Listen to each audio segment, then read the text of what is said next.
জনাব মাওলানা মোহাম্মদ আজিজুল ইসলাম ইমাম ও খতিব খামারনাগী কেন্দ্রীয় জামে মসজিদ পাংশা রাজবাড়ী মোহতারামকে তার আলোচনা রাখার জন্য অনুরোধ করছি।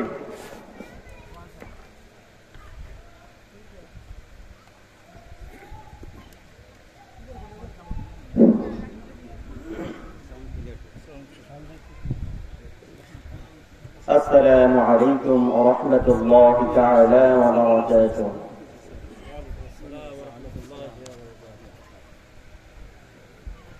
إن الحمد لله نحمده ونستعينه ونستغفره ونؤمن به ونتوكل عليه ونعوذ بالله من شرور أنفسنا ومن سيئات أعمالنا. من يهد الله فلا تجد له وليا مرشدا. وأشهد أن لا إله إلا الله وحده لا شريك له والذي لا جد له ولا ند له لا مثل له ولا مثيل له لا وفي له ولا كفيل له لا شبه له ولا شبيه له لا ولد له ولا والد له وهو الواحد الفرد الصمد لم يلد ولم يولد ولم يكن له كفوا أحد. وأشهد أن سيدنا ونبينا وحبيبنا وبشيرنا ونذيرنا وطبيبنا وطبيب أرواحنا وحبيبنا وحبيب ربنا محمدا عبد الله ورسوله الذي أرسله بالحق بشيرا ونذيرا وداعيا إلى الله بإذنه وسراجا منيرا. فقد قال الله تعالى في كلامه المجيد والفرقان الحميد. شكرا لكرسي. أعوذ بالله من الشيطان الرجيم.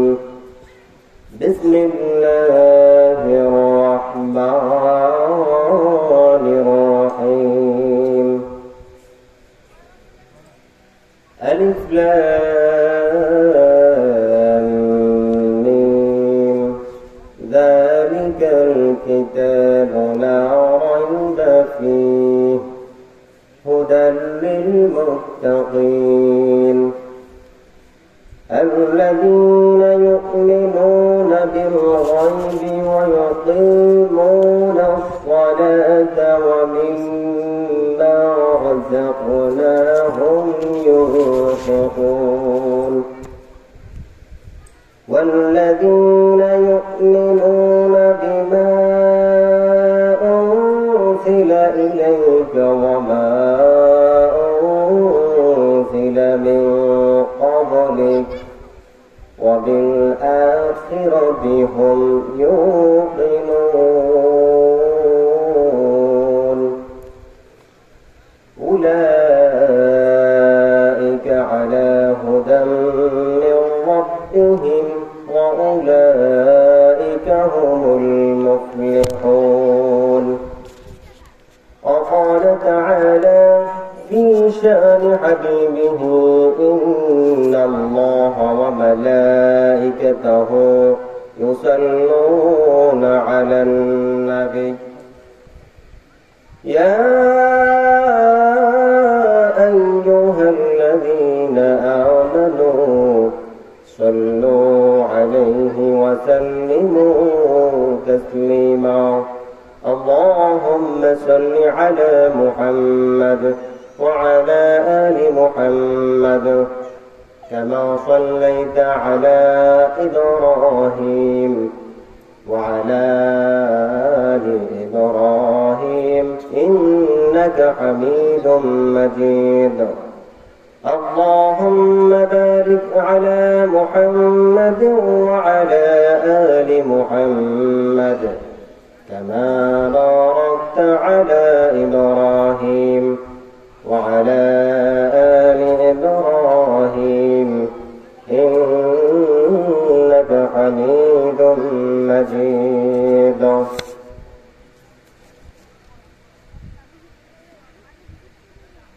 মহান আল্লাহ সুবহানাহু ওয়া তাআলার দরবারে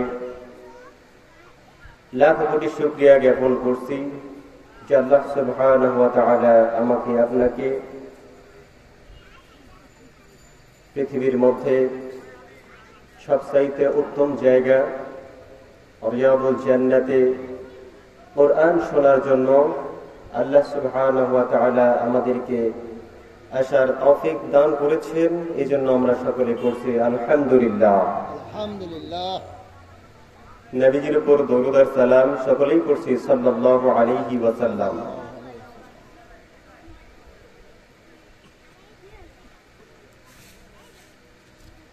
বাংলাদেশের দক্ষিণ অঞ্চলের প্রবেশদ্বার হিসাবে খ্যাত সাজানো গোছানো মায়াবী পল্লী, পাখি ঢাকা, ছায়া ঢাকা, আনন্দ সৌন্দর্যে ঘেরা এই মনোমুগ্ধকর জনপদের নাম হচ্ছে ফরিদপুর। ফরিদপুরকে জাতির সামনে ভিন্নতায় উপস্থাপনী দেওয়ার তেমন কিছুই নেই, কারণ আল্লাহ সুবহানাহু ওয়া তাআলা এই ফরিদপুরকে সমগ্র বিশ্বে পরিচিত করে দিয়েছেন। সুবহানাল্লাহ।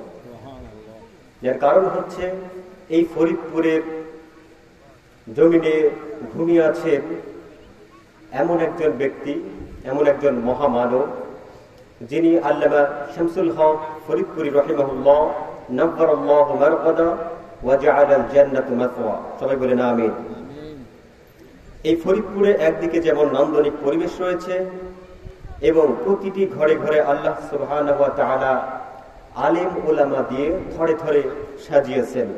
সেই ধারাবাহিকতায় মুসলমানদের ঈমান আমল তাহাজ্জুদ তামাদ্দুনকে সমৃদ্ধ করতে অত্র এলাকার মুসলমানেরা প্রতিষ্ঠা করেছেন হাজার হাজার মসজিদ এবং মাদ্রাসা।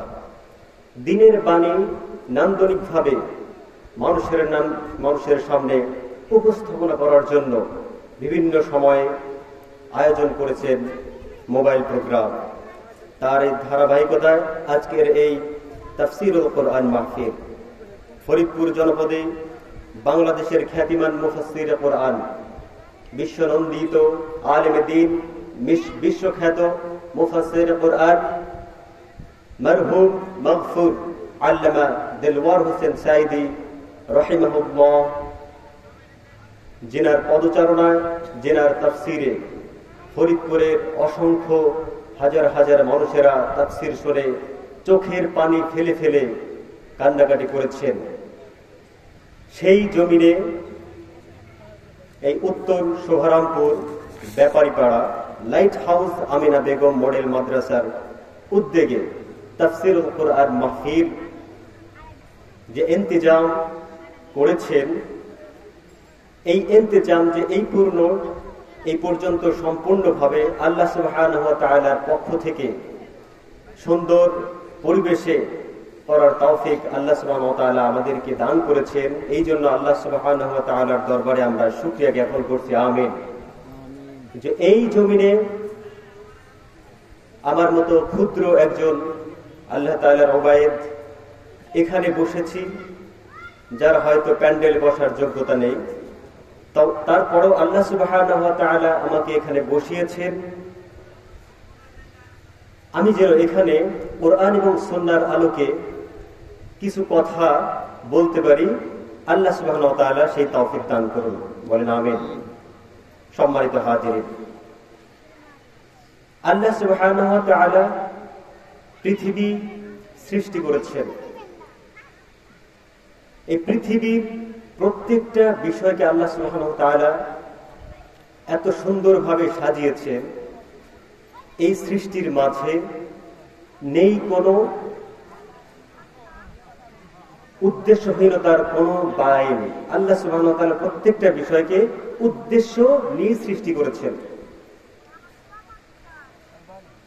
আর এই মহাবিশ্বের মধ্যে অসংখ্য সৃষ্টিরাজির মধ্যে আল্লাহ সুবহানাহু ওয়া তাআলার কাছে সবচাইতে সৃষ্টির সেরা বা শ্রেষ্ঠ সৃষ্টি হচ্ছে মানুষ এবং জিন জাতি। সবাই বলেন সুবহানাল্লাহ। তো কোরআন থেকে যদি আমরা কথা বলতে চাই, আপনাকে আগে কোরআনের ব্যাপারে বুঝতে হবে যে আসলে কোরআনটা কতটুকু যুক্তিযুক্ত কিতাব, কতটুকু এই কোরআন মানুষের সমাধান কল্পে কতটুকু কার্যকরী। আমি আপনি মুসলিম হিসেবে আমাদের মৌলিক দাবি, মৌলিক বিশ্বাস আল্লাহ সুবহানাহু ওয়া তাআলা কোরআন সত্য, ঠিক কিনা বলেন? এখানে কোনো ভুল আছে? ভুল নেই। আল্লাহ সুবহানাহু ওয়া তাআলা বলছেন যালিকাল কিতাবু লা রাইবা ফীহ, এটা এমন একটা কিতাব যার মধ্যে কোনো প্রকার সন্দেহের সংশয় নেই। সুবহানাল্লাহ বলেন। কোরআনে যেহেতু সন্দেহের সংশয় নেই, তারপরে শুধু এই আয়াতটা আমি বললাম, আপনারা শুনলেন, এটার মধ্যেই কিন্তু সীমাবদ্ধ নয়। কারণ এই কথাটা, এই আয়াতটার ব্যাপারে অসংখ্য যারা বিজ্ঞানী বলেন, শিক্ষিত বলেন, সমস্ত মহলের মানুষেরা এই আয়াতটা নিয়ে গবেষণা করেছে। তাদের চিন্তা যে পৃথিবীর সমস্ত কিতাবের মধ্যে ভুল রয়েছে, তো এই কিতাবে ভুল নেই, একটা কথা নাকি? তারা ভুল ধরার জন্য মাইক্রোস্কোপ যন্ত্র দিয়ে তারা চেষ্টা করেছে, কিন্তু আলহামদুলিল্লাহ আজ পর্যন্ত এক চুল পরিমাণ ভুল পায় নাই। আল্লাহু আকবার বলেন। তাহলে এই কিতাব যখন আপনি বিশ্বাস করলেন, যখন মানে টেস্ট করে যখন ভুল না পেয়ে বিশ্বাস করলেন যে এই কিতাব একেবারে সত্য, এর মধ্যে কোনো প্রকার ভুল নেই, তাহলে আপনাকে এটাও মানতে হবে এই কিতাবে যে নির্দেশনাবলী রয়েছে, এই নির্দেশনাবলী পৃথিবীর অশান্ত অপরিতৃপ্ত মানুষ এবং এই অশান্ত অপরিতৃপ্ত পৃথিবীকে ঠান্ডা এই কিতাবই করতে পারে, ঠিক কিনা বলেন? আল্লাহ সুবহানাহু ওয়া তাআলা বলেছেন লিতুখরিজান নাস মিনাজ-যুলুমাতি ইলান-নূর। এই পৃথিবীতে বর্তমান আপনি সারা বিশ্বের দিকে যদি আপনি তাকিয়ে দেখেন, হাতে গোনা দুই একটা দেশ ছাড়া, দুই একটা ভূখণ্ড ছাড়া পৃথিবীর সমস্ত ভূখণ্ড অশান্তিতে একেবারে নিমজ্জিত আছে, ঠিক কিনা বলেন? শান্তি আছে কোথাও? শান্তি নেই। অথচ আল্লাহ সুবহানাহু ওয়া তাআলা বলতেছেন লিতুখরিজান নাসা মিনাজ-যুলুমাতি ইলান-নূর। পৃথিবীর লিতুখরিজান নাসা মানুষদেরকে আল্লাহ সুবহানাহু ওয়া তাআলা অতল গহ্বরে অন্ধকারে নিমজ্জিত মানুষদেরকে আল্লাহ সুবহানাহু ওয়া তাআলা টেনে তুলে আলোর মধ্যে কি করতেছেন? আল্লাহ সুবহানাহু ওয়া তাআলা প্রবেশ করায় দিয়েছেন। সুবহানাল্লাহ। কিসের মাধ্যমে? এই পবিত্র কোরআনুল কারীমের মধ্যে। পৃথিবীর সূচনা লগ্নে যখন বাবা আদম আলাইহিস সালাতু ওয়াস সালাম মা হাওয়া আলাইহিস সালাম তাদেরকে যখন পৃথিবীর মধ্যে আল্লাহ সুবহানাহু ওয়া তাআলা পাঠিয়ে দিলেন, আদম আলাইহিস সালাম অত্যন্ত চিন্তিত, আহারে আমাদের সঙ্গে ইবলিসকেও পাঠানো হয়েছে, যে ইবলিসের প্ররোচনায় জান্নাত থেকে বহিষ্কৃত হয়েছি। এই ইবলিস আমাদের সঙ্গে এই পৃথিবীতে এসেছে, আমার সন্তানদেরকে কিয়ামত পর্যন্ত সে তো ধোঁকা দিয়ে জাহান্নামে পাঠাবে, খুব চিন্তিত আছেন। তারপরে আল্লাহ সুবহানাহু ওয়া তাআলা তার কাছে বার্তা পাঠিয়ে দিলেন, فَإِمَّا يَأْتِيَنَّكُم مِّنِّي هُدًى فَمَن تَبِعَ هُدَايَ فَلَا خَوْفٌ عَلَيْهِمْ وَلَا هُمْ يَحْزَنُونَ। আল্লাহু আকবার।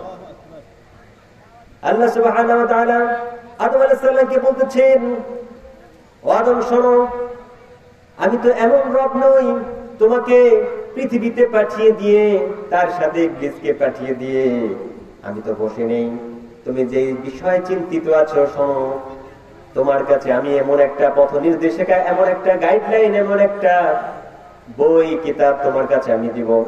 এই কিতাবটা যেই ব্যক্তি অনুসরণ করবে, অনুকরণ করবে, সেই ব্যক্তির কোনো প্রকার ভয় নেই এবং সেই ব্যক্তির কোনো চিন্তাও নেই। সুবহানাল্লাহ। এই কোরআন যদি কেউ মেনে চলে, সেই ব্যক্তির কোনো প্রকার চিন্তা এবং ভয় কোনো কিছু স্পর্শ করবে না। সুবহানাল্লাহ। যেই সমাজে এই কোরআন প্রতিষ্ঠিত হয়ে যাবে, সেই সমাজের মানুষেরা ক্ষুধার যন্ত্রণায় মরবে না। আল্লাহু আকবার। যেই সমাজে এই কোরআন প্রতিষ্ঠিত হয়ে যাবে, সেই সমাজের মানুষদের মধ্যে ক্ষুধা, দারিদ্র, চিকিৎসা, খাদ্যের কোন প্রকার ভয় থাকবে না। সমস্ত মানুষরা যার যার যা অধিকার সবকিছু একেবারে সমানভাবে পেয়ে যাবে। সুবহানাল্লাহ। তাহলে সম্মানিত হাজিরিন, এটা কে বলছেন কথা বলেন? কে বলছেন? আল্লাহ সুবহানাহু ওয়া তাআলা বলছেন। তাহলে এই কোরআন বলছেন যে ইকরা اقرأ باسم ربك الذي خلق خلق الإنسان من علق اقرأ وربك الأكرم الذي علم بالقلم علم الإنسان ما لم يعلم. Allah subhanahu wa ta'ala বললেন, read in the name of your Lord, পড়ো তার নামে যিনি তোমাদেরকে সৃষ্টি করেছেন। আল্লাহ সুবহানাহু ওয়া তাআলা পড়ার কথা বলেছেন, জ্ঞান অর্জনের কথা বলেছেন। আপনি যদি জ্ঞান অর্জন না করেন তাহলে কোরআন বুঝবেন না, আর কোরআন না বুঝলে আপনার ব্যক্তিগত, আপনার পারিবারিক, আপনার সামাজিক, আপনার রাষ্ট্রীয়, আন্তর্জাতিক মহলে কোনো জায়গায় কোরআন থেকে আপনি ফায়দা নিতে পারবেন না। ঠিক কিনা বলেন? কোরআন জানার দরকার আছে কিনা বলেন? কোরআন শিক্ষার দরকার আছে কিনা? আল্লাহর হাবিব সাল্লাল্লাহু আলাইহি ওয়াসাল্লাম বলেছেন, আন উসমান রাদিয়াল্লাহু তাআলা আনহু قال قال رسول الله صلى الله عليه وسلم خيركم من تعلم القرآن وعلمه. رواه البخاري. On the authority of Uthman, may Allah be pleased with him, the messenger, peace be upon him, Muhammad sallallahu alaihi wasallam said, the best among you are those who learn the Quran and teach it to others. Usman রাদিয়াল্লাহু তাআলা আনহু থেকে বর্ণনা, আল্লাহর হাবিব সাল্লাল্লাহু আলাইহি ওয়াসাল্লাম বলেছেন, তোমাদের মধ্যে সর্বোত্তম ওই ব্যক্তি যেই ব্যক্তি কোরআন শিখবে এবং কোরআন অন্যকে শেখাবে। এই ব্যক্তি হলো আসমানের নিচে, জমিনের উপরে, পৃথিবীতে যত মানুষ রয়েছে সমস্ত মানুষদের মধ্যে সর্বোত্তম মানুষ। সুবহানাল্লাহ। তাহলে কোরআন যারা শেখে, যারা পড়ে, যারা অধ্যয়ন করে, যারা গবেষণা করে, কোরআন দিয়ে যারা জীবন পরিচালনা করে, যারা রাষ্ট্র পরিচালনা করে, আন্তর্জাতিক পর্যায়ে মহল যারা পরিকল্পনা বা পর্যালোচনা কোরআন দিয়ে করার চেষ্টা করে, এরা হলো পৃথিবীর সর্বশ্রেষ্ঠ সেরা মানুষ। সুবহানাল্লাহ। কে বলছেন? আল্লাহর হাবিব সাল্লাল্লাহু আলাইহি ওয়াসাল্লাম বলছেন। আল্লাহর হাবিবের কথা কার কথা? আল্লাহ সুবহানাহু ওয়া তাআলার কথা। সম্মানিত হাজিরিন, এই জন্য কোরআন শিক্ষার কোনো বিকল্প নেই। আমরা দেখেন, আমরা কে কতটুকু কোরআন জানি বলেন তো? এখানে যদি প্রশ্ন করা হয়, কোরআন আমরা সুন্দর করে পড়তে পারি কয়জন? দুই একজনের হাত উঠবে না যে আমরা পারি না? আচ্ছা, এরকম আছে। খেয়াল করেন, আমার কোন প্রিয় মানুষ যদি লন্ডন থেকে কোনো একটা চিঠি পাঠায়, সেই চিঠিটা কি হয়তো পাঠালো এমন একটা সময়, আসতে আসতে আরো সময় লাগলো যেটা ইতিপূর্বে আসতো, তো ওই চিঠিটা প্রিয় মানুষ পাঠিয়েছে, যখন জানবে যে পাঠিয়েছে, আমার কাছে আসতেছে, পথে আছে, অবাক মানে কি বলে চিন্তায় থাকে কখন আসবে। যখন আসে সেই চিঠিটা কি সুন্দর চুমা দিয়ে কি উপরে রেখে দেয়?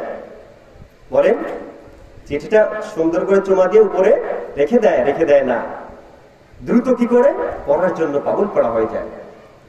এইভাবে একটা মায়ের গল্প বলি, সময় অল্প, বুঝছেন, শুধুমাত্র একটু আমাদের চেতনা ফেরানোর জন্য বলতেছি কথা।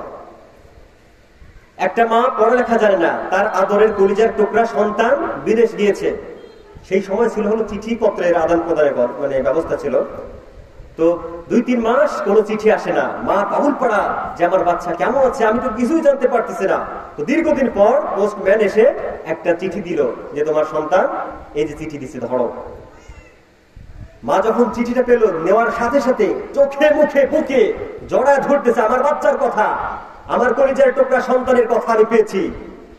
তো সে তো পড়তে পারে না, সে কি করলো, পড়তে পারে না, অমুক এলাকার একটা হেডমাস্টার তার কাছে চলে গেল, যা বলতেছে যে স্যার প্লিজ আপনি একটু পড়ুন, আমার বাবা কি লিখেছে আমাকে, ও ভালো আছে না মন্দ আছে কেমন আছে আমার কথা লিখেছে, আপনি দ্রুত পড়ুন, আমার কলিজা ঠান্ডা হোক। সে শিক্ষক পড়লো, শুনলো, কলিজা ঠান্ডা করলো, চিঠি নিয়ে বাড়িতে আসলো, এসে কি চোখে মুখে লাগায়, কিন্তু ভিতরে একটা আফসোস থেকে যাচ্ছে, হারে আমি তো একবার পড়ে আসছি, আমার বাচ্চার কথা যদি আমি নিজে পড়তে পারতাম তাহলে তো আমি এখন বারবার পড়তে পারতাম আর আমার কলিজা আরো ঠান্ডা হতো। তো তারপর আরেকদিন চিঠি আসছে, তো ওই স্যারের কাছে গেছে, স্যার হলো ওই দিনে বাড়ি নেই। মায়ের কলিজার মধ্যে পেরেশানির শেষ নেই, মা ছটফট করতেছে, বলতেছে তোমাদের মাস্টার কখন আসবে, বললো 3 দিন লাগবে। তার তো মানে এমন পেরেশানি হয়ে গেছে, ভিতরের হার্ট ফেটে যাওয়ার উপক্রম, শুধু হায় হায় করতেছে আর দোয়া করতেছে, আল্লাহ তাড়াতাড়ি তাকে পাঠায় দাও। অনেক মানে 3 দিন পর যখন আসলো তার কাছে বলতেছে তুমি তো প্রায় আমাকে মেরেই ফেলে দিয়েছিলে, তাড়াতাড়ি এবার বাচ্চার এই কথাগুলো পড়ো, আমি শুনি আমার কলিজা ঠান্ডা হোক। পড়লো, শুনলো, কলিজা ঠান্ডা হলো, চলে গেল। তারপরে সিদ্ধান্ত নিল যে আমি এই ভুল আর করবো না, আমি তাকে আর ডিস্টার্ব করবো না, আমার যত কষ্ট হোক আমি এই চিঠি পড়া শিখবো। এই জন্য ওই বুড়ো মুরব্বী মহিলা, 50 বছরের একটা মহিলা কি করলো, এই পড়াটা শেখার জন্য রাত দিন একটা মানুষের কাছে যাচ্ছে, টাকা পয়সা দিয়ে বলতেছে আমাকে শিখতেই হবে, রাত দিন কাছে কোরআন শিক্ষার জন্য তার কাছে গেল। এমনকি এক পর্যায়ে সে কোরআনটা শিখলো। তারপরে তার বাচ্চা যখন চিঠিটা তার কাছে পাঠায়, সে শুধু ওই সারা জীবনের জন্য হেডমাস্টারের কাছে একবার পড়ে না, সে সকালে পড়ে, বিকেলে পড়ে, ঘুমানোর পূর্বে পড়ে, আর কলিজা ঠান্ডা করে বুকের উপর রাখে, যখনই মন চায় ছেলের কথা যখনই স্মরণ হয় তখনই ওই চিঠিটা পড়ে আর কলিজা ঠান্ডা করে। আমার আপনার রব আল্লাহ সুবহানাহু ওয়া তাআলা আপনাকে বলছি, আপনি যদি মনে করেন যে আমাকে বলতেছে, আপনাদের প্রত্যেককে বলছি, আপনাকে আল্লাহ সুবহানাহু ওয়া তাআলা আরশে আজিম থেকে একটা পত্র, একটা চিঠি পাঠিয়েছেন আপনাকে ভালোবেসে। এখন আপনি বলেন এই পত্রটা কয়দিন আমরা খুলে দেখেছি? যারা পড়তে পারি একটু খেয়াল করে দেখেন, আপনার কবে সেই চলে গেছে যেই দিন আপনি কোরআন খুলে 1 পৃষ্ঠা করেছেন? কতদিন হলো কোরআনটা স্পর্শ করেন না? আপনি বলেন আমি আল্লাহ তোমাকে ভালোবাসি, শুধু আল্লাহ তোমাকে ভালোবাসি। আল্লাহ তাআলা বললেন আমাকে যদি ভালোই বাসতা আমি তোমাকে, তোমার জন্য আমি একটা পত্র পাঠিয়েছি, চিঠি পাঠিয়েছি, এই চিঠির কাছেই কখনো আসো না, তোমার ভালোর জন্য, তোমাকে সব দিক থেকে বাঁচানোর জন্য আমি যে চিঠি দিলাম, এই চিঠির কাছে আসো না, চিঠি ধরো না, পড়ো না, অথচ বলো যে আমি ভালোবাসি তোমাকে, তোমার ওই ভালোবাসাটা আমি অ্যাকসেপ্ট করলাম না। নাউযুবিল্লাহ। 30 বছর চলে যাচ্ছে কোরআন শিখা নাই, 40 বছর চলে যাচ্ছে কোরআন শিখা নাই, 50 বছর চলে যাচ্ছে কোরআন শিখা নাই, 60 বছর মৃত্যুর করে ধরে পড়েছে। 50 বছরের একটা ব্যক্তি সেই ছোটবেলায় 2-1টা সূরা জানে, মুখস্থ করেছে ছোটবেলায়, ওই সেই 2-1টা সূরা দিয়ে 50 বছরে সেই ব্যক্তি নামাজ পড়ে, কোনদিন একটা আয়াত মুখস্থ করার জন্য পাগল পড়া হয় না। আর নাউযুবিল্লাহ, কিসের ভালোবাসা? আপনি আল্লাহকে কি ভালোবাসেন যে আপনি শুধু নামাজ পড়ার জন্য 3-4টা সূরা মুখস্থ করে দিয়েছেন? এনাফ? এটা এনাফ নয়। আপনাকে কোরআন মুখস্থ করতে হবে, কোরআন বোঝার জন্য আপনার কোরআনের কাছে আসতে হবে। আপনার পরিবারে, আপনার ব্যক্তিতে, পরিবারে, আপনার সমাজে শান্তি নেই, শান্তি খোঁজার জন্য মানুষের দ্বারে দ্বারে যাচ্ছেন, আর আল্লাহ তাআলা আপনার শান্তির সমাধান আপনার ঘরে দিয়ে দিয়েছেন কোরআনের মধ্যে। সেই জায়গায় আপনার শান্তি খোঁজার কোনো তোয়াক্কা নেই, শান্তি খোঁজার কোনো কি বলে নেই, খোঁজা নেই। আপনি শান্তি খুঁজতেছেন অন্য জায়গায়, হবে? আল্লাহ তাআলার সিস্টেমে শান্তি রয়েছে, ঠিক কিনা বলেন? পুঁজিবাদী শান্তি আছে, সমাজতান্ত্রিকে শান্তি আছে, ধর্ম নিরপেক্ষতায় শান্তি আছে, কোন তন্ত্রে মন্ত্রে শান্তি নেই, শান্তি আছে আল্লাহ তন্ত্রে, ঠিক কিনা বলেন? এই কোরআনের মধ্যে শান্তি রয়েছে। যদি আপনি কোরআনের কাছে আসেন, আপনার অন্য কোন তন্ত্র মন্ত্র লাগবে না, কোরআনে আপনার সমস্ত সমস্যার সমাধান দেবে। সুবহানাল্লাহ। এখন কি বোঝা যাচ্ছে কোরআন পড়া লাগবে কিনা বলেন? কোরআন পড়া লাগবে। কোরআন ছাড়া আমাদের কোনো গতি নেই। সম্মানিত হাজিরিন, আপনারা অনেকে এসছেন যে হয়তো রাজনৈতিক ওয়াজ শুরু হয়ে গেছে। না না, আমি রাজনৈতিক ওয়াজ করব না, আর রাজনৈতিক ওয়াজ না করলে হবে না। কারণ কি, আল্লাহ সুবহানাহু ওয়া তাআলা সমস্ত রাজার রাজাকে বলেন তো, সমস্ত রাজাধিরাজের রাজাকে বলেন যে আল্লাহ সুবহানাহু ওয়া তাআলা বলছেন রাজনীতি করো। এখানে আমার আপনার কোনো কথা আছে বলেন? শুধু রাজনীতি নয়, ব্যক্তি নীতি, পারিবারিক নীতি, সমাজনীতি, সমস্ত নীতি আল্লাহ সুবহানাহু ওয়া তাআলা বলে দিয়েছেন। সুবহানাল্লাহ বলেন। সম্মানিত হাজিরিন, আমি আপনাদেরকে কিছু আমলের কথা বলবো, যদি একটু সময় পাই ইনশাআল্লাহ আমি এই কথাগুলো বলি। দেখেন, রাসূল সাল্লাল্লাহু আলাইহি ওয়াসাল্লাম বলেছেন, যেই ব্যক্তি সূরাতুল ফাতিহা 2 বার পড়বে, আল্লাহর হাবিব বলেছেন যেই ব্যক্তি সূরাতুল ফাতিহা 2 বার পড়বে সেই ব্যক্তি পড়া কোরআন 1 বার পড়ার সওয়াব পেয়ে যাবে। সুবহানাল্লাহ। যেই ব্যক্তি সূরাতুল ইখলাস 3 বার পড়বে সেই ব্যক্তি পড়া কোরআন 1 বার পড়ার সওয়াব পেয়ে যাবে। আর যেই ব্যক্তি সূরাতুল কাফিরুন 4 বার পড়বে সেই ব্যক্তি 1 বার পড়া কোরআন পড়ার সওয়াব পেয়ে যাবে। যেই ব্যক্তি সূরাতুল জিলজাল 2 বার পড়বে সেই ব্যক্তি পড়া কোরআন 1 বার পড়ার সওয়াব পাবে। সুবহানাল্লাহ বলেন। এখন আপনি বলেন, আমরা কে না জানি সূরাতুল ইখলাস 3 বার পড়লে 1 খতম সওয়াব হয়? কে না জানি বলেন? এখানে কেউ আছেন যে জানেন না? আল্লাহর হাবিব সাল্লাল্লাহু আলাইহি ওয়াসাল্লাম বলছেন 3 বার সূরা ইখলাস পড়লে আপনি 1 খতম কোরআন পড়ার সওয়াব পাচ্ছেন। আপনি পড়লে আপনি সওয়াব পাবেন, পড়লেন না পেলেন না, ঠিক কিনা বলেন? আপনি যদি পড়েন পাবেন, না পড়লে পাবেন না। এই কথাটা যদি আপনি বিশ্বাস করেন তাহলে এটা আপনার মানে 5 ওয়াক্ত নামাজের পরে অন্তত 1 বার করে, মানে 3 বার করে সূরা ইখলাস, এইটা অন্তত আপনার আমলে মানে বাস্তব জীবনের আমলে রেখে দিতেন, ঠিক কিনা বলেন? আমাদের প্রত্যেকটা জীবনের প্রত্যেকটা ঘন্টা, মিনিট, সেকেন্ড, ন্যানো সেকেন্ডের হিসাব হবে কিনা বলেন? আল্লাহ তাআলা হিসাব দেবেন না? প্রত্যেকটা সেকেন্ড, এমনকি ন্যানো সেকেন্ডের হিসাব আল্লাহ সুবহানাহু পাই টু পাই নেবেন। তাহলে সেই জায়গায় যদি আপনি 3 বার সূরাতুল ইখলাস, আমার কথা 3 মিনিট সময় লাগলো, আপনি পেয়ে যাচ্ছেন কি 1 খতম কোরআন পড়ার সওয়াব। সুবহানাল্লাহ বলেন। আল্লাহর হাবিব সাল্লাল্লাহু আলাইহি ওয়াসাল্লাম বলেছেন, যেই ব্যক্তি সূরাতুল ইখলাস 10 বার পড়তে পারবে সেই ব্যক্তির জন্য আল্লাহ সুবহানাহু ওয়া তাআলা কিয়ামতের জান্নাতের মধ্যে একটা প্রাসাদ, একটা বালাখানা আল্লাহ তাআলা তৈরি করে দেবেন। সুবহানাল্লাহ বলেন। সূরা ইখলাস 10 বার পড়লে আল্লাহর হাবিব বলেছেন, যে ব্যক্তি 2 রাকাত নফল নামাজ আদায় করবে সেই ব্যক্তি দুনিয়া এবং দুনিয়ার মাঝখানে যা আছে সমস্ত কিছুর চাইতে উত্তম বিনিময় আল্লাহ সুবহানাহু ওয়া তাআলার কাছে পাবে। সুবহানাল্লাহ বলেন। সবাই সুবহানাল্লাহ বলেন না কেন? কথা বলে মনে গুরুত্ব মনে হচ্ছে না। এখন গুরুত্ব আসবে। দেখেন, কারুনের নাম শুনছেন? কারুনের নাম শুনছেন না? কারুনের ব্যাপারে বলা হয়েছে 40 জন শক্তিশালী যুবক, 40 জন শক্তিশালী যুবক মানে যতটা ওজন বহন করতে পারে এরকম 40 জন শক্তিশালী যুবক দরকার হয়। কারুনের যে গোডাউন, সম্পদের গোডাউন আছে, এই গোডাউনের যে তালা আছে, এই তালার চাবি বহন করার জন্য 40 জন শক্তিশালী যুবকের প্রয়োজন হয়। এখন আপনি চিন্তা করেন যে কারুনের গোডাউন কতগুলা আর সম্পদ কি পরিমাণ। এখন যদি আপনাকে অফার করা হয়, প্রস্তাব দেওয়া হয় যে আপনি যদি 10টা মিনিট সময় আমাকে দেন তাহলে আপনাকে কারুনের যত সম্পদ আছে এই সম্পদ আপনাকে দিয়ে দেব, রিয়েলিস্টিক সত্য কথা আপনাকে দিয়ে দেব, আপনি 10টা মিনিট সময় দেবেন কিনা বলেন? কথা বলেন না কেন? দেবেন না?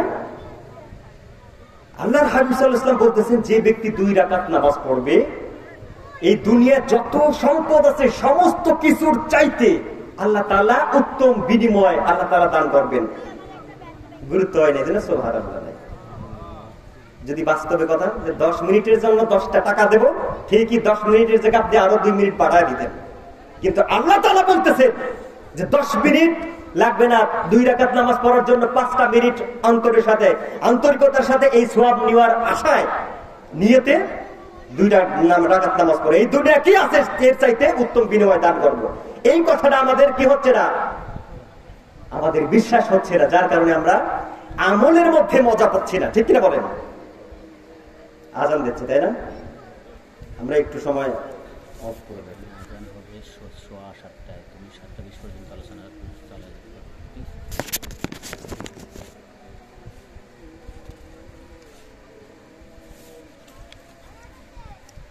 আমাদের এই মসজিদে 7:15 আজান হবে, হ্যাঁ, 7:30 জামাত হবে। এই জন্য আরেকটু কথা ইনশাআল্লাহ আমি খুব দ্রুতই শেষ করব।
একটা শেষ হয়েছে, কথা বলা যায় না। আজান তো এক জায়গায় শেষ হয়েছে, সব জায়গায় শেষ হতে হবে না, কথা বলবো। সময় তো 7:03 বলে, 7:03 15 আজান দিবে বলছে 15 আজান দিবে আজকে।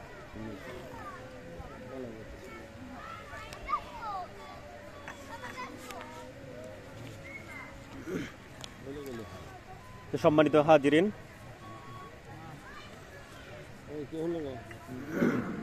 সম্মানিত উপস্থিতি,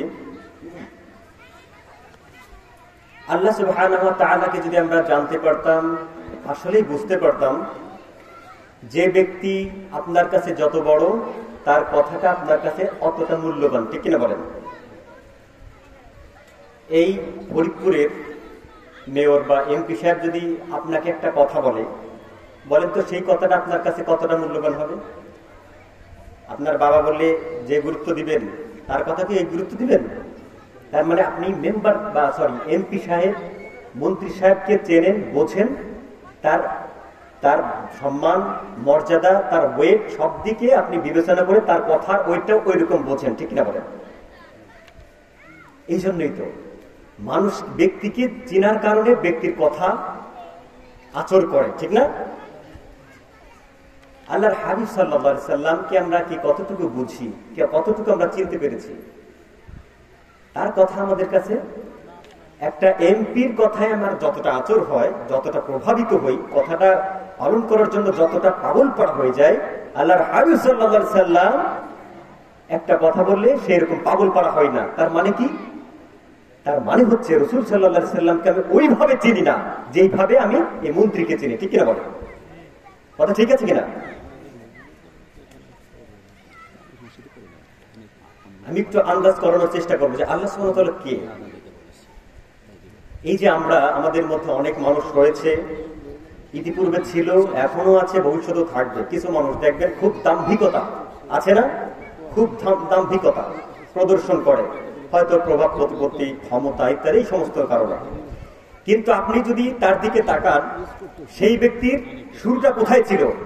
সবাই একটু খেয়াল করেন, খুব দ্রুত শেষ করব। এই ব্যক্তির শুরুটা কোথায় ছিল? এই ব্যক্তির শুরুতে ছিল একটা তরল পদার্থ, এক ফোঁটা পানি, নাপাক পানি, ঠিক কিনা বলেন? যে নাপাক পানিটা মেঝেতে পড়ে থাকলে কোন মানুষকে যদি টাকা দেওয়া হতো যে ওই পানিটা তুমি ওখান থেকে একটু উঠায় অন্য জায়গায় ফেলো, টাকার বিনিময় হলেও ওই ব্যক্তি ওইটা স্পর্শ করতো না, ঠিক কিনা বলেন? কথা বলে দেখানো।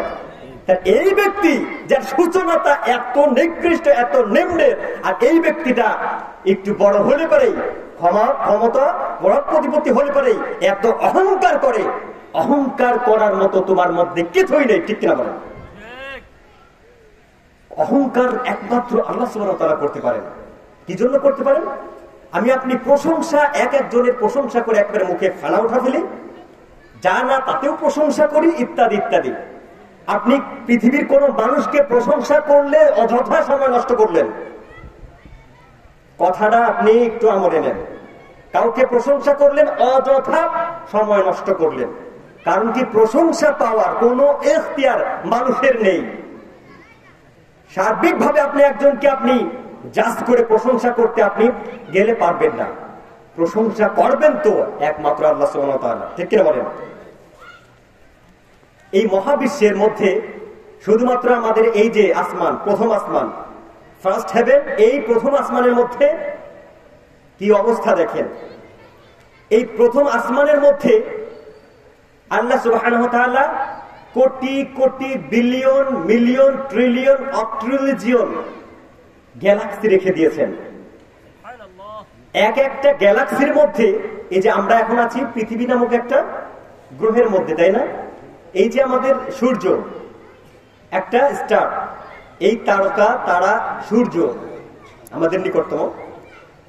এই সূর্যের মধ্যে আমাদের এই পৃথিবীর মতো 13 লক্ষটা পৃথিবী যদি ওই সূর্যের ভিতরে ঢুকায় দেন, তারপরও অসংখ্য জায়গা সূর্যের মধ্যে ফাঁকা থাকবে। তাহলে এইরকম অসংখ্য তারকা এক একটা গ্যালাক্সির মধ্যে রয়েছে। আর এই এক একটা গ্যালাক্সি, মনে করেন যে আমাদের যে নিকটতম গ্যালাক্সি রয়েছে মিল্কি ওয়ে, এইরকম অসংখ্য গ্যালাক্সি প্রথম আসমানের মধ্যে রয়েছে। সুবহানাল্লাহ বলেন, সুবহানাল্লাহ বলেন। এই প্রথম আসমানটা, এই প্রথম আসমানের তুলনায় দ্বিতীয় আসমানটা কতটুকু?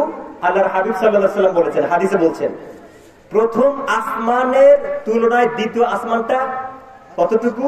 প্রথম আসমানটা যদি একটা রিং, একটা আংটি মনে করেন, এই আংটিটা মনে করেন যে আরবের যে সাহারা মরুভূমি আছে, ওই মরুভূমির মধ্যে ফেলে দেন, হয়তো একটু চোখ বুঝে ফেলে দেন আপনার পাশেই, আপনি কি ওইটা খুঁজে পাবেন? খুঁজে পাওয়া কষ্ট হয়ে যাবে। তার মানে ওই সাহারা মরুভূমির তুলনায় ওই আংটি কিছুই না, ঠিক কিনা বলেন? ঠিক তদ্রুপ প্রথম আসমানের তুলনায় দ্বিতীয় আসমানটা এত বড়। সুবহানাল্লাহ। আর এর মাঝে দূরত্ব হলো 500 বছরের দূরত্ব। সুবহানাল্লাহ বলেন। দ্বিতীয় আসমানটা তৃতীয় আসমান, মানে দ্বিতীয় আসমানের তুলনায় তৃতীয় আসমানটা অত বড়। চতুর্থ আসমানটা পঞ্চম আসমানটা চতুর্থ আসমানের তুলনায় অত বড়। পঞ্চম আসমানের তুলনায় ষষ্ঠটা অত বড়। ষষ্ঠ আসমানের তুলনায় সপ্তম আসমানটা অত বড়। এই যে সব মিলিয়ে যত বড় হয়ে গেছে, এই সব কিছুর চাইতে আল্লাহর আরশ বড়। সুবহানাল্লাহ। আর আল্লাহর আরশের চাইতে সবচেয়ে বড় হলো আল্লাহর কুরসি। আল্লাহ তাআলা যেখানে বসে আছেন, এখন আপনি মনে করেন আল্লাহ সুবহানাহু ওয়া তাআলা কত বড়। সুবহানাল্লাহ। সেই আল্লাহ সুবহানাহু ওয়া তাআলা যদি আপনাকে একটা কথা বলেন, তাহলে সেই কথাটা আপনার কাছে কতটা গুরুত্ব হওয়া দরকার। মন্ত্রীর কথার যদি আমার গুরুত্ব হয়তো হয়, পাগল করা হয়ে যায় তাকে আমি চাটার জন্য, তার পাশে তার খুশি করার জন্য, তার কথা মানার জন্য। আর আল্লাহ সুবহানাহু ওয়া তাআলা সমস্ত কিছু সৃষ্টি করেছেন। সেই আল্লাহ সুবহানাহু ওয়া তাআলা যখন বলছেন 5 ওয়াক্ত নামাজ পড়ো, আল্লাহর কোরআন পড়ো, তখন আমরা ওই কথাটা, আল্লাহর বিধানটা একেবারে তোয়াক্কাই করতেছি না। নাউজুবিল্লাহ। কিসের আমরা মুসলমান বলেন? সৃষ্টির সেরা জীব হয়ে আমরা কোথায় সৃষ্টির সেরা জীব দাবি করতেছেন? কোথায়? জাহান্নামের ভয় যদি আপনি করেন, আল্লাহর হাবিব সাল্লাল্লাহু আলাইহি সাল্লাম বলেছেন, একটু শুধু জাহান্নামের কথাটা বলেই দিই। কিয়ামতের দিন সবাইকে আমি আহ্বান করতেছি, মানে বিষয়গুলো একটু নোট করছি, তো এই জন্য একটু কষ্ট হলে বলবো, সময় একটু বেশি লাগলেও। কিয়ামতের দিন আদম আলাইহিস সালাম থেকে শুরু করে আজ পর্যন্ত, এখন থেকে নিয়ে কিয়ামত পর্যন্ত পৃথিবীতে যত মানুষ এসেছে, এখন আছে এবং আসবে, সমস্ত মানুষ কিয়ামতের দিনে উপস্থিত। সমস্ত জিন কিয়ামতের দিনে উপস্থিত। এই সময় জাহান্নামকে আল্লাহ সুবহানাহু ওয়া তাআলা আদেশ করবেন, জাহান্নামকে, ফেরেশতাদেরকে, জাহান্নামকে তোমরা নিয়ে আসো। জাহান্নামকে 70,000 শেকল দিয়ে কি করা হবে? তার শেকলবদ্ধ থাকে, 70,000 শেকল থাকবে জাহান্নামের গলায়। রাসূল সাল্লাল্লাহু আলাইহি ওয়াসাল্লাম বলছেন, কি দেখলে আমার কথা বলতেছি না, একটু কান খাড়া করে শোনেন। 70,000 শেকল পড়া জাহান্নামকে এক একটা শেকলে 70,000 করে ফেরেশতা ওই শেকল ধরবে। এইরকম 70,000 শেকলকে, প্রত্যেকটা শেকল 70,000 জন ফেরেশতা ধরবে, ধরে জাহান্নামকে টেনে নিয়ে এসে কিয়ামতের সব মানুষ এবং জিনের সামনে আল্লাহ সুবহানাহু ওয়া তাআলা উপস্থিত করবেন। কি একটা অবস্থা দেখেন। জাহান্নাম যখন, এখানে বলা হয়েছে 4.9 বিলিয়ন ফেরেশতা হবে, 4.9 বিলিয়ন ফেরেশতারা, অ্যাঞ্জেলস কি করবে, জাহান্নামকে আটকায় টেনে সামনে নিয়ে আসা হবে। জাহান্নাম এসে শুধু চারপাশে অবলোকন করবে।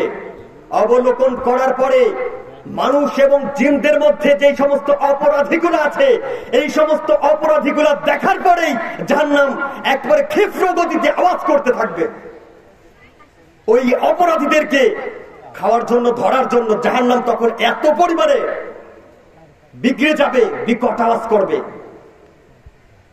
তখন জাহান্নাম বলবে, আল্লাহ তুমি তো আমাকে সৃষ্টি করেছো, আমাকে পরিপূর্ণ করার জন্য তুমি দ্রুত এই অপরাধীকে, এই পাপী, এই জুলুমবাজ, এই অত্যাচার যত মানুষের সবগুলো আমার মধ্যে তাড়াতাড়ি ঢোকাও। আমি পরিতৃপ্ত হচ্ছি না। আল্লাহ সুবহানাহু ওয়া তাআলা বিচার কার্য কমপ্লিট করবেন। বিচার কার্য কমপ্লিট করার পরে আল্লাহ সুবহানাহু ওয়া তাআলা বিচারের যত পাপী থাকবে, সমস্ত পাপী, মাসলুম মানে জুলুমবাজ যত মানুষ পৃথিবীতে ছিল সবগুলা জাহান্নামের মধ্যে ঢোকায় দেবে। তারপরে আল্লাহ সুবহানাহু ওয়া তাআলা বলবেন জাহান্নামকে, তুমি কি পরিতৃপ্ত হয়েছো? জাহান্নাম তখন বলবে, আল্লাহ আরো আছে কি? নাউজুবিল্লাহ কোন। জাহান্নাম বলবে, আল্লাহ আরো আছে কি? আরো থাকলে তাড়াতাড়ি দাও, কারণ তুমি আমাকে সৃষ্টি করেছো এই সমস্ত পাপী, এই সমস্ত জুলুমবাজদেরকে শাস্তি দেওয়ার জন্য। কাজে আমার আশা পূরণ করো, যত আছে সবগুলো আমাকে ঢুকায় দাও।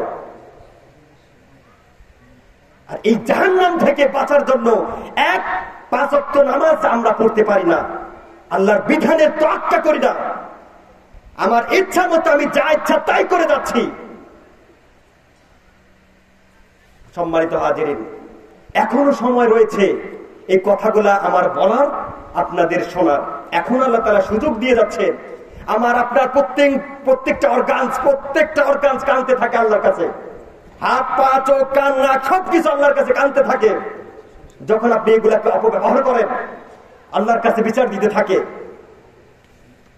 অথচ আমার নিজের ইচ্ছা মতো, আমার খাহেসাত, আমার ওহান, আমার যেটাই আছে কি বলে, নিজের নফস, শয়তান, পরিবেশ, এই সমস্ত ধোঁকা আমার নিজের মতো চলতে থাকে। আপনি একটা অন্যায় করেন, আপনার অন্যান্য অঙ্গ প্রত্যঙ্গ গুলা কষ্ট পায়, আল্লাহর কাছে আরাধনা করে। তো সম্মানিত হাজিরিন, এই জন্য আমাদের কি করতে হবে? এই জাহান্নাম থেকে বাঁচার চেষ্টা করতে হবে। আপনি যদি জাহান্নাম থেকে বাঁচার জন্য আল্লাহ তাআলা এখনো অপশন রেখে দিয়েছেন, চান্স রেখে দিয়েছেন, ঠিক কিনা বলেন? আমাদের জীবন কয়টা বলেন? এই জীবনের চান্স কয়টা? আমরা জীবনে একটা পেয়েছি। এই একটা জীবনের চান্স একটাই, শেষ। আমরা দ্বিতীয় কোনো চান্স পাচ্ছি না এই জীবনে ভালো কোনো কাজ করার। এই জন্য যারা বুদ্ধিমান তাদের কাজ হচ্ছে, আল্লাহ সুবহানাহু ওয়া তাআলা বলছেন সামি'না ওয়া আতা'না। বুদ্ধিমানেরা, প্রকৃত ইমানদার, মুসলিম দাবিদার, আল্লাহর প্রিয় বান্দাদের একটাই কথা, আল্লাহর পক্ষ থেকে কোনো কথা শুনবে, কোনো দ্বিধা সংকোচ না করে মেনে নিবে। আমরা সেই দলে হতে চাই কিনা বলেন? আমরা কি আজ থেকে ইনশাআল্লাহ, আমরা আজকে যা বললাম, যে কথাগুলো বললাম, এই জাহান্নাম থেকে কি বাঁচার জন্য আমরা কি সর্বোচ্চ চেষ্টা করব? কোন প্রকার আমার বাস্তব জীবন পরিচালনার জন্য আল্লাহ সুবহানাহু ওয়া তাআলা যে নির্দেশ দিয়েছেন, সেই নির্দেশটা আমরা মেনে চলবো কিনা বলেন? মেনে চলবো, মেনে চলবো। যদি চলি তাহলে আল্লাহ সুবহানাহু ওয়া তাআলা জাহান্নাম, আর একটা কথা বলে দিই, আপনি মনে করবেন যে আল্লাহ তাআলা মনে খালি এই শাস্তি দেওয়ার জন্যই সবকিছু সৃষ্টি করছেন, না। আল্লাহ সুবহানাহু ওয়া তাআলা সবচাইতে শ্রেষ্ঠ, অথেন্টিক আল্লাহ। আল্লাহর সমস্ত সৃষ্টি অথেন্টিক, সমস্ত সৃষ্টি পিউরিটি, একেবারে পারফেক্ট। আল্লাহ তাআলার প্রত্যেকটা বিধান পারফেক্ট। আল্লাহ তাআলা যদি কাউকে শাস্তি দেন সেই শাস্তিটাও পারফেক্ট। আল্লাহ তাআলা বলছেন আল্লাহু বিসাল্লামিল লিল আবিদ, আল্লাহ তাআলা পৃথিবীর কাউকে কারোর উপর কোনো প্রকার জুলুম করেন না, একচুল পরিমাণ জুলুম করবেন। আপনি বলতে পারেন যে আমি 60 বছর জিন্দেগি পেয়েছি, আমি অনন্তকাল জাহান্নামে কেন ঘুরবো? এই 60 বছর অল্প সময়ের জিন্দেগিতে আপনি জান্নাতের মতো অনন্তকালীন সুখের জায়গা আপনি অর্জন করতে পারতেন, ঠিক কিনা বলেন? আল্লাহ তাআলা এই সুযোগটা দিয়েছেন, এখনো আছে। 80 বছরের একটা বৃদ্ধ, এই কথা বলে শেষ করে দিচ্ছি, কথা শেষ, সময় শেষ।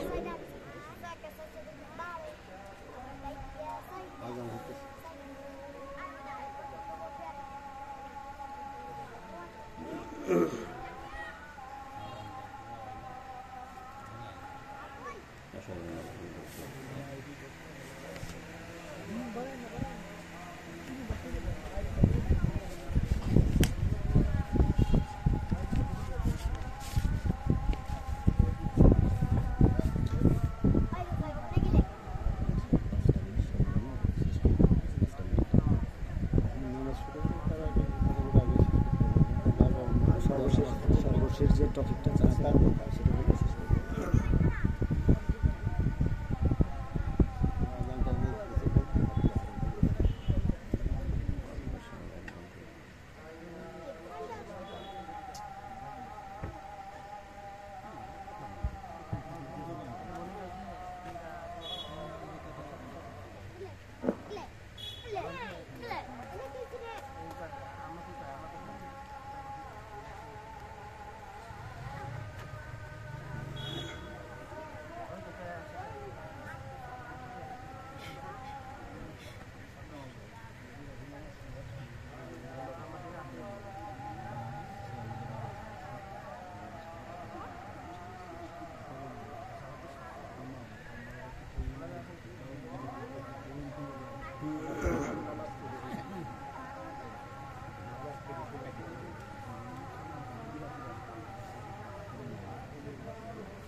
সম্মানিত হাজিরান, আমি সর্বশেষ আর 5টা মিনিট একটা বিষয়ের উপর কথা বলে ইনশাআল্লাহ আমি আজকে শেষ করতেছি। তো সেই কথাটা হচ্ছে, আল্লাহ সুবহানাহু ওয়া তাআলা সমস্ত মুসলমানদেরকে এক হওয়ার জন্য কথা বলেছেন। আল্লাহ তাআলা বলছেন ওয়া'তাসিমু বিহাবলিল্লাহি জামিআ ওয়া লা তাফাররাকু। সমস্ত মুসলমানদেরকে বলেছেন, ইমানদারদেরকে বলেছেন যে তোমরা আল্লাহর দেয়া যে রশি, এই যে রশি, এই রশি সবাই মিলে মানে সমভাবে এক জমাবন্দি হয়ে এইটাকে আঁকড়ে ধরো, লা তাফাররাকু, আর পশ্চিম কালে তোমরা বিচ্ছিন্ন হয়ে যেও না। আচ্ছা বলেন তো, আমাদের মুসলিমদের মধ্যে একতা, আমাদের যে ঐক্য, এটা আছে কিনা বলেন? আছে? দেখেন, আমরা একটা মতে এই কয়জন মানুষ এখানে আসছে, এই জন্য আজকের এই মাহফিলটা সফল হবে। সবার একটাই উদ্দেশ্য, মাহফিলে আমরা যাব মাহফিল শোনার জন্য, সবার এক কেন্দ্রিক, এই জন্য সবার এটা কিন্তু পরিপূর্ণ হয়ে যাবে। মসজিদে যখন মানুষেরা নামাজ পড়তে যায়, জুমার নামাজে মনে করেন মসজিদ পড়ে যায়, সবাই যায় উদ্দেশ্য থেকে জুমার নামাজটা পড়ার জন্য, ঠিক কিনা বলেন? হ্যাঁ, নামাজটা পড়ার জন্য, এই জন্য নামাজের উদ্দেশ্যটা হাসিল, সবাই একসাথেই পড়ে। পাশে দাঁড়াচ্ছে শত্রু, সমস্যা নাই, শত্রু তো উদ্দেশ্য আমি নামাজটা পড়বো। আচ্ছা, এইভাবে করে নামাজটা শেষ করলো। মসজিদ থেকে বেরোনোর পরে শত্রু আর বন্ধু, মানে শত্রু যার সাথে ছিল তার সাথে বন্ধু হয়ে যায়, কথা বলেন না কেন? মসজিদ থেকে বের হওয়ার পরে কি যত শত্রু আমাদের ভিতরে, যত দূরত্বতা আছে, মনোমালিন্যতা আছে, হিংসা প্রতিহিংসা, এগুলোকে সব মিটিয়ে যায়, সবকে আমরা এক হয়ে যাই, ভালোবাসতে পারি? হয় না। আচ্ছা, তাহলে আল্লাহ সুবহানাহু ওয়া তাআলা বলতেছেন যে তোমরা এক হও। শুধুমাত্র সামাজিক এই বিধানগুলো আমরা পালন করার ক্ষেত্রে আমরা এক হই, নিজের ব্যক্তি স্বার্থের যে কাজগুলো থাকে তখন আমরা এক হইতে পারি না, ঠিক কিনা বলেন? আপনি একটু খেয়াল করেন, আজ থেকে 1450 বছর পূর্বে মদিনার একটু ঘটনা। রাসূল সাল্লাল্লাহু আলাইহি সাল্লাম যখন মক্কা থেকে মদিনাতে তার সাহাবায়ে কিরাম রাদিয়াল্লাহু তাআলা আনহুম আজমাইনদেরকে নিয়ে গেলেন, আনসার সাহাবী যারা ছিলেন, আনসার সাহাবী এরকম না যে এক একটা বিল্ডিং ছিল, অনেকগুলা ইউনিট ছিল, অনেকগুলা রুম ছিল, এরকম ছিল না। কিন্তু কারোর একটা রুম, কারোর দুইটা রুম, এরকম মানুষ ছিল। অথচ মক্কা থেকে অসংখ্য মানুষ গিয়েছে। তাদেরকে কি করতে হয়েছে? ওই আনসারদের কিন্তু তারা থাকতে দিয়েছে। আচ্ছা, তাদের খুব ভালো চলতো না, খাইতে দিয়েছে। খেয়াল করেন, আনসারদের কাছে থাকলো, খাইলো। বদর যুদ্ধে যারা মারা গেলেন অধিকাংশ আনসার, উহুদ যুদ্ধে যারা মারা গেলেন অধিকাংশ আনসার। কথা খেয়াল করেন, খায়বারের যুদ্ধের আগ পর্যন্ত রাসূল সাল্লাল্লাহু আলাইহি সাল্লাম গরিব ছিলেন, সাহাবায়ে কিরাম গরিব ছিলেন। খায়বার যুদ্ধের পরে যেই পরিমাণ গনিমত পেলেন, এই গনিমতে কোটিপতি হয়ে গেলেন। সুবহানাল্লাহ। তো এই কোটিপতি মানে এই গনিমতের মাল যখন বন্টন করা হচ্ছে, তখন আনসার, মনে করেন একজন আনসার দাঁড়ায় আছে, বন্টনে আল্লাহ সুবহানাহু ওয়া তাআলা নির্দেশ দিয়েছেন, আলিল্লাহি ওয়ালির রাসূলি ওয়ালিদাল কুরবা ওয়াল ইয়াতামা ওয়াল মাসাকিনা ওয়াবনাস সাবিল। তো যখন বললো একটা অংশ আল্লাহর জন্য, আনসার সাহাবী বলতেছে, ও আচ্ছা ঠিক আছে, আল্লাহর জন্য একটা অংশ নিয়ে যাক, এরপরে মনে হয় আমাদের অংশ আসবে, কারণ আমরা এদেরকে খেতে দিয়েছি, পড়তে দিয়েছি, থাকতে দিয়েছি, সবকিছু উজাড় করে দিয়েছি, তো এখন মনে হয় আনসারদের কথা আসবে। তো পরক্ষণে আলী রসুলি, এই অংশটা রসুলের পরিবারের, আচ্ছা ঠিক আছে, রসুলের, ঠিক আছে। তারপরে এই একটা অংশ এতিমদের, আচ্ছা ঠিক আছে। তিনি কিন্তু চিন্তা করলেন এরপরে মনে হয় আমাদের কথা আসবে। তারপর নিকটাত্মীয়, আচ্ছা ঠিক আছে, পথচারী, ঠিক আছে। তারপরে গিয়ে বললেন যে রসুল আল্লাহ তাআলা এবং রসুল সাল্লাম তোমাদেরকে যা দেন,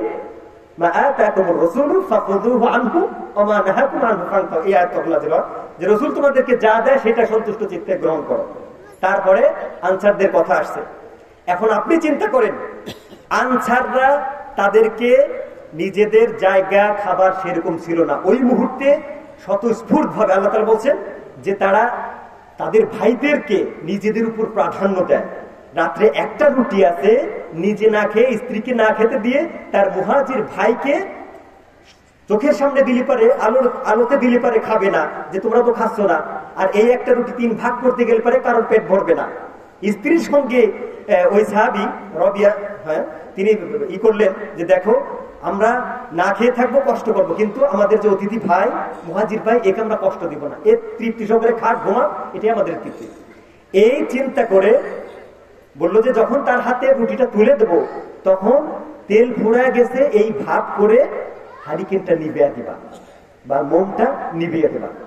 দেওয়ার সাথে সাথে মোমটা নিভিয়ে দিছে, যাতে করে আধারে দিয়ে দিয়েছে। আমরা কি খাচ্ছে না খাচ্ছে সেটা তো আর দেখলো না, সেটা খেয়ে তৃপ্তি সহকারে ঘুমালো। এই নাটকটা, এই ঘটনাটা পৃথিবীর কেউ জানে নাই, কোনো মানুষ জানে নাই, সবাই ঘুমাচ্ছিল। আর আজিম থেকে আল্লাহ সুবহানাহু ওয়া তাআলা এই ঘটনাটা জেনে সেই আনসার সাহাবীদের প্রশংসা আল্লাহ তাআলা করে দিয়েছেন। সুবহানাল্লাহ। এইরকম দিল যতক্ষণ না প্রত্যেকটা মুসলমানদের মধ্যে হবে, ততক্ষণ পর্যন্ত একে অপরের সঙ্গে ইউনিটি, একাত্মতা, ঐক্য আসবে না। ঠিক কিনা বলেন? আপনার সামনে ঐক্য আসার জন্য সামনে একটা প্ল্যাটফর্ম রয়েছে। দল মত নির্বিশেষে, তরিকা মাযহাব নির্বিশেষে সমস্ত কিছু উপেক্ষা করে আপনারা এখন একটা মতে চলে আসেন। কোরআনের রাজ কায়েম হবে, এই কোরআনের রাজের পথে সমস্ত মানুষরা এক হয়ে আসেন। আল্লাহর ইচ্ছায় কোরআনের রাজ কায়েম হয়ে যাবে। আল্লাহর আরশ থেকে আসমান ফিরে আল্লাহ তাআলা সমস্ত বারাকা আল্লাহ তাআলা নাজিল করে দেবেন। সুবহানাল্লাহ বলেন। এই মুসলমানেরা শেষ, তাই না? এই মুসলমানদেরকে আল্লাহ তাআলা দিয়েছেন, রাবার দিয়েছেন, স্বর্ণ রৌপ্য সমস্ত কিছু আল্লাহ তাআলা মুসলমানদের দিয়েছেন। এজন্যই মুসলমানরা পৃথিবীর শাসন করবে। আর ইহুদি খ্রিস্টানরা ভিক্ষুকের মতো যায়, হাত পাতে কিছু নেবে। আলিয়াতুল ওলিয়া খায়রুম মিন ইয়াদিস সুফলা, এই হাদিসটার অর্থ হলো এইটা, মুসলমানরা দিবে, তারা হলো নিবে। আর আমরা এটা ভিক্ষার বলি বানিয়েছি না, এটা ভিক্ষার বলি না। মুসলমানরা শাসন করবে পৃথিবী, আর ইহুদি খ্রিস্টানরা শাসিত হবে বলতে কি, তারা নত হয়ে তাদের কাছে থাকবে, ভিক্ষা করবে। আল্লাহ তাআলা আমাদের সকলকে আজকের বিষয়গুলো বুঝে আমরা যেন কোনো একটা বিষয় যদি আমাদের উপকৃত হয় আজকে, ইনশাআল্লাহ আমাদের আজকের মাহফিলটা সার্থক হবে। সবাই না আমিন। ইনশাল্লাহ আমাদের পরবর্তী যে আলেম ওলামা আসবেন তারা আরো সুন্দর কথা বলবেন। আমরা ইনশাল্লাহ শেষ পর্যন্ত সবাই থাকার চেষ্টা করবো। আল্লাহ সুবহানাহু ওয়া তাআলা আমাদের সকলকে বিষয়গুলো বোঝার এবং তদনুযায়ী আমল করার তৌফিক দান করুন, আমিন। এখানে কি জামাত হবে নাকি? আর আমি ছোট মানুষ, যাই কিছু কথাবার্তা বলেছি, অবসল কথাবার্তা, নিয়মতান্ত্রিকতা নেই, তারপরে যতটুকু বলেছি ভুল ভ্রান্তি গুলো অবশ্যই ক্ষমা সুন্দর দৃষ্টিতে দেখবেন আর আমার জন্য দোয়া করবেন। আল্লাহ তাআলা যেন আল্লাহর এই দিনের পথে যেন